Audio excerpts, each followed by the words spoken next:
This is your first course in preparing for an office job. You're starting a new career. It can be fun, or it can be hard. It all depends on the way you look at things, your attitude. For instance, you'll be working in an office. Well, don't forget the golden rule works there just as it does anywhere else. Treat others as you want to be treated.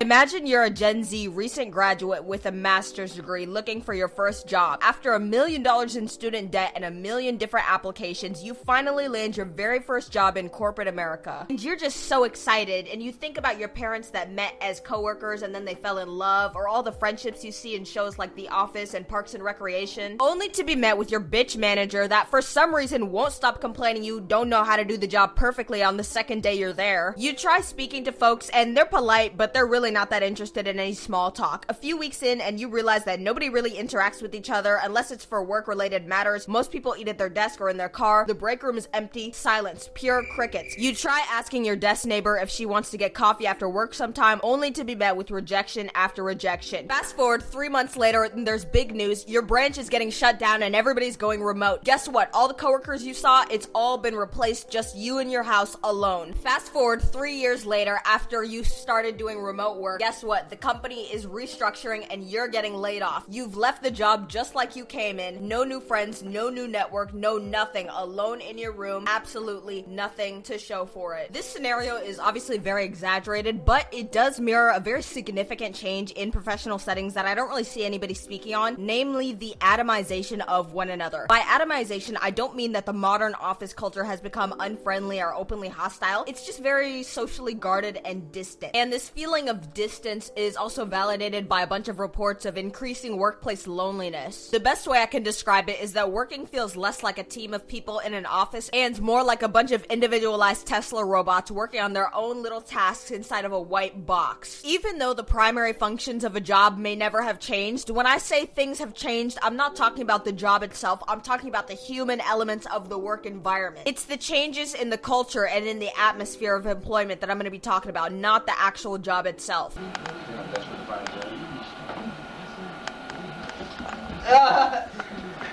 Who's desperate to find friends, Ron? Right. Mike said that whoever goes online is desperate for friends. Or if you're handicapped. I think it's on video that Ron said. Ron, right now. or if you're handicapped. Like, Ron, you know what's funny? Right now I see your kids looking at this.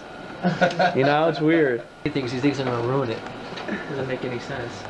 Let's document this. I beat Ron in the teacher test today. I found a lot of labor surveys that show that more white-collar employees feel undervalued, isolated. There's a lack of community at work, lack of humanization, lack of connection with your fellow coworkers, with your manager, with your boss, with the company that you work at. And that is what I want to talk about today. The death of corporate culture, the death of the human elements of corporate culture. For a little bit of background on the modern-day office, the origins of the office began in the late 40s. A lot of veterans were returning home from World War II and they needed jobs. But they didn't want to go back to the factory work because factory work was very popular in the Industrial Revolution and they just didn't want to return it. So they left the cities for a suburban life, and with that came suburban desktop jobs. Fast forward a decade later and a Colorado inventor invented the cubicle because he wanted a mix of both private and open air offices. The following decade saw technology boom, adopting desktop computers and internet use until you get to the modern day office. And for a while, the office was one of the primary modes of human interaction until recent years. The most obvious factor causing the death of corporate culture is the loss of informal socialization amongst coworkers. What I mean by that is people don't socialize like they used to. Even if you can't socialize that much while you're working, this loss of socialization is made really evident during break time. Over the course of decades, these informal conversations between coworkers in the break room, otherwise known as water cooler culture, has essentially died. Looking at this 2014 chart outlining the most common activities during break, we can see that technology use has already overtaken socializing. Mind you, these stats are a decade outdated. Talking has been gradually replaced with lunch breaks either being skipped entirely or being spent alone at people's desks. There have also been fewer social events at the office. That means potlucks, holiday parties, birthdays, etc. All of this is going down the drain. Eleanor, we've got a surprise for you.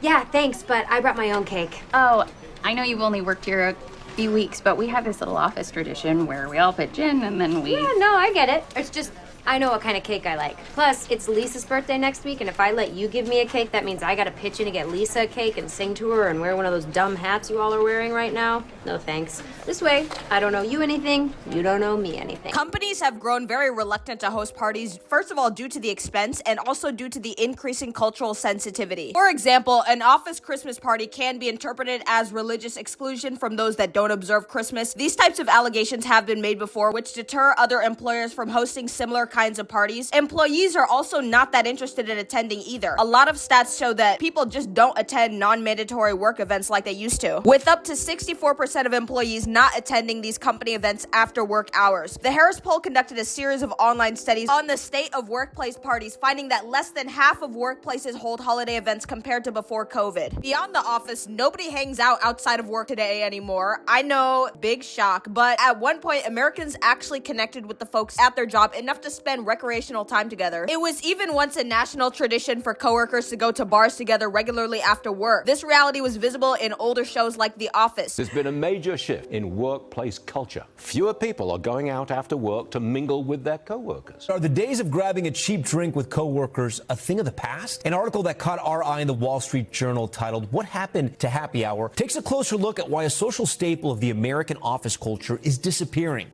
For decades, the rhythm of professional life included 9 to 5 at the office and 5 to 7 at the local bar. But is the clock running out on happy hour? Today, more than half of workers say they hardly ever socialize with their coworkers outside the job. The weekly average amount of time spent recreationally with coworkers dropped from 2.5 hours to just under 1 hour, primarily due to the increasing separation people like to keep between their personal and their professional life. It's also just because people don't have any work friends to invite anyway. Studies have found that only 20% of U.S. employees consider their job a place for potential friendships, and the percentage of under 35 folks with a work best friend is 5% lower since 2019. There's also less people finding their spouse through work, from 20% of couples meeting through work in 1990 to just 10% today. Now, I can sit and complain about nobody in the office being social, but in all fairness, I can't expect people to be social at the office if there's no office in the first place. That's right, one of the biggest, most detrimental attacks on the social fabric of the workplace is for the office to be thrown out altogether and replaced with remote work. Ever since COVID, there's been this sharp push towards working from home, increasing by 10% in a single year. After skyrocketing during COVID, remote jobs remained popular and they essentially became the industry standard. And it's also a very convenient way of cutting costs. Skyscrapers and office buildings once stacked high with businesses are experiencing high vacancy rates in the U.S., nearly 19%, 5.5% higher than before the pandemic. Despite that push for workers to go back to the office, the stocks of many of these office real estate investment trusts are still feeling a little bit empty right now. So obviously no office, no workplace socialization. Apart from the employees, there's also the employers themselves that are advancing this death of corporate culture. Modern employers have shifted the standard from being treated like a valued team member to basically just a disposable cost in 2026. First of all, there's a significant loss of loyalty that the company has to its workforce. Workers are just treated as much more expendable by corporations nowadays. According to AWI's Engagement and Retention Report, only 1 in 4 employees feel genuinely appreciated at work. For example, annual mass layoffs, which used to be a very last resort for a company to resort to laying off its employees, have now just become a common cost-cutting method within big tech, despite big tech having the single most profitable companies on the face of the planet. This graph shows the stats of big tech largest layoffs since 2020. Tech employers have laid off upwards of 700,000 employees just since 2022. Unnecessary layoffs, mergers and acquisitions, restructuring, nepotism bias, simply failing to meet unreasonably high goals and just getting cut. All of these are strategies, new strategies that employers have been adopting with no consideration for the workers or their job security. And it didn't used to be like this. It's this new era of inhumane, dehumanizing treatment towards employees. Some even hire new workers already knowing when to lay them off in advance without even informing the worker. Including mistreating their employees, businesses will also mistreat the unemployed during the job search process. Before the internet, in-person applicants were given a level of respect that just isn't afforded into online job search. We're talking about AI reviewing and auto-rejecting applications, ghost jobs, interviewers arriving late or just not arriving at all, several interview rounds for entry-level positions, forcing people to make new accounts to apply just to farm their data, and the list goes on and on and on. And if you're a recent graduate, take all of these issues, multiply them, and add in some age discrimination on top, since 32 to 41% of Gen Z applicants report feeling unfairly treated due to age. In the past, many things that prevented this dehumanizing dehumanizing behavior and forced companies to treat their workers as valued were secured by strong unions, which America unfortunately no longer has. In 1953, 35.7% of private sector workers were in unions. By 2015, it was down to just 6.7%. Many people don't realize just how strong workers' rights and unionizing was in the 1950s because the 50s are stereotyped to be a very conservative decade, but the 50s had some of the best, most widespread unions in U.S. history, which helped prevent employers from acting in the dehumanizing ways I mentioned, like unjustly letting go of workers en masse. This was the case until, unfortunately, Ronald Reagan himself emerged from the depths of hell, yelling, "Free market, free market." The Reagan administration, along with companies developing union-busting strategies throughout the 80s, the rise of different states adopting the Right to Work Act, all of this combined together greatly weakened 20th century union culture, which essentially has left us with modern unions that aren't nearly as strong or widespread as they once were. There's also been changes in corporate treatment to the people living in retirement. There used to be a time where lifelong loyalty to a single company was repaid not only with a position secure from any mass layoffs, but a pension. During ancient times, if you worked at one company for many years and then you retired, not only would you get a real gold watch with your name inscribed on it, but your company also took care of you in your old age with a monthly check paid entirely by them as a way of thanking you for years of loyalty. I know, a company spending extra money just to say thank you, just to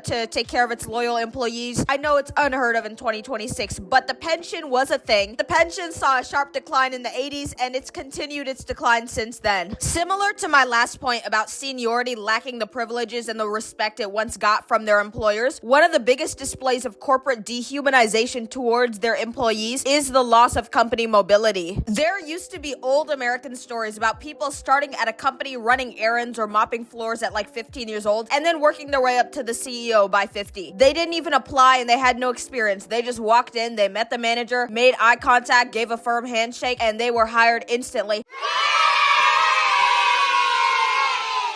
Unfortunately, however, a true system where bottom positions can climb up to the top through hard work and being promoted accordingly isn't really the norm anymore. First of all, real entry-level, no-experience jobs barely even exist anymore, but even so, modern companies don't offer the same type of career mobility, or they don't promote people the same way, if you know what I mean. Of course, you are able to move up a little bit, but not to the extent or to the range that was once possible. Certainly not from the bottom to the top. If there is a higher-up position that needs filling, companies often look for a new hire outside of the company rather than internally promoting one of their own longtime workers. Nowadays, people from the same industry working the same jobs that frequently change companies for better positions every few years, on average, they earn more than those that stayed loyal to a single company and just waited around for a promotion. Lastly, the death of corporate culture can be seen in the disappearance of company identity. In the same way that companies are no longer loyal to their workers, workers have lost their loyalty for their company. It used to be common for workers to genuinely take pride in and identify with the place that they worked at. Now, in fairness, this attitude was never universal, even in the past. People have always hated or just didn't care about their jobs since the beginning of time. This attitude of strongly identifying with your job has never been universal, but it was more common. Employees used to brag about where they worked, even decline better job opportunities out of loyalty, and overall would genuinely see themselves as a part of something bigger than just a paycheck. The best way I can describe this attitude is like team spirit. You know how you had Spirit Week in school spirit? Similar to that, but for where you work. Nowadays, if somebody declares their undying devotion to a corporation, they are obviously laughed at. One study conducted by associate consultant Rick Garlick found that only 11% of workers under 30 would decline a better job opportunity due to company loyalty. Also, I just wanted to tell everybody, I'm not trying to be a bootlicker when I talk about this. The reason why I find this decline in team spirit so concerning, it's not about glazing corporations. It's not about having to bootlick your capitalist overlords that don't care if you live or die. It's not for the sake of the company itself that this lack of team spirit matters, but it's for the sake of the people. The absence of loyalty isn't really the issue I find with this, but rather it's what the absence of loyalty symbolizes. That's the concerning part. It symbolizes that the environment that makes people feel valued enough to have company pride and team spirit no longer exists. It's not just because I want people to wear the company shirt and bootlick the logo for no reason at all. And by the way, that's the case with every single point I brought up. When I say it's concerning that people don't talk, people don't socialize, no company parties, I'm not saying this because you have to be super enthusiastic and like super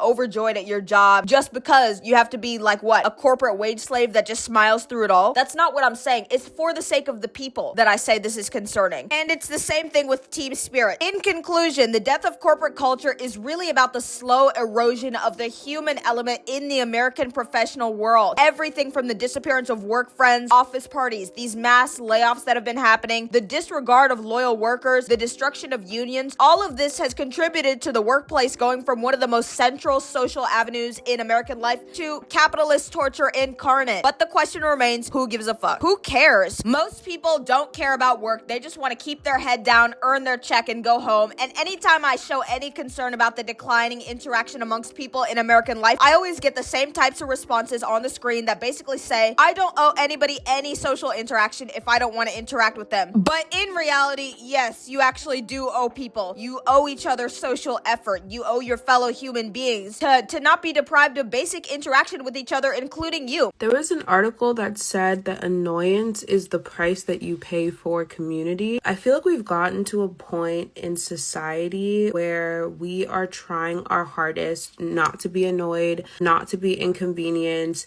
just trying to live in our own little bubble. But what if we are paying for convenience with loneliness? The thing is, everybody wants to be a village, but nobody wants to be a villager. The price of community with one another is being inconvenienced. You can't complain about how lonely and isolated everybody is in this country and then turn around and shake your head at any suggestions to interact with people in your vicinity. For the sake of the societal good, people owe people interaction because we're people. Even if you don't even give a fuck about the office culture and you're not even interested in interacting with folks, look beyond an individual self-interested level to a macro perspective. What effects are these workplace changes having on people broadly on a societal scale? If not for your own sake, it is still worth caring about this for the well-being of society at large. Because in truth, Americans are lonely. The former U.S. Surgeon General classified loneliness as a public health epidemic back in 2023. People are going out recreationally less and less each year, and they're staying at home instead. So that means inevitably work is going to evolve to become the primary method of human interaction. After you leave the education system, it is the last forced proximity to humans Americans will experience in their life. The loss of work as an avenue for human connection would be essentially losing a primary method to find acquaintances, friends, spouses in an increasingly isolated country. That is why office culture is worth caring about. So what can you actually do about this? A single person obviously cannot change the world, but they can change their space. Be friendly, initiate conversations. If there are no events like office parties, consider trying to get one started. Your job is where you spend so much of your day, every single day, from the time you leave school until you're old. If it is such a big part of life, it may as well be enjoyable.